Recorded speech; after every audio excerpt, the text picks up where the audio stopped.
Hello everyone, আজকে আছে আমাদের একটা ছোট্ট পিকনিক। সেই জন্যই এখন বেরিয়ে পড়েছি বাজার করতে, আর তারপর সবাই মিলে লেগে পড়ি মশলা রেডি করতে।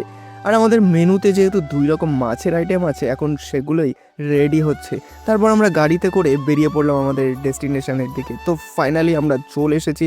স্পটটা দেখতেই পাচ্ছ, খুবই সুন্দর। আর পাশে আছে নদী, কিন্তু জল নেই নদীতে। এদিকে রান্না চলছে জোর গতিতে।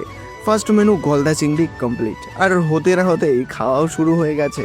আমাদের বক্স হতে পারে ছোট, তাই বলে কি নাচ হবে না? কেউ জানে না কখন কোথায় কবে কার ডাকে খামোর ধরা দেবে। আমাদের পরবর্তী আইটেম পার্শে মাছ ভাজা এবং চিকেন কষা রান্না চলছে। আর নদীর পাড়ে আমাদের মডেলগণ চলে এসেছে ফটোশ্যুট করতে। তারপরে ভাত কমপ্লিট হলে সবাই মিলে বসে যাই বনভোজন করতে, এবং খাওয়া শেষ করে গাড়িতে হালকা করে নাচ করতে করতে রওনা দিই বাড়ির দিকে।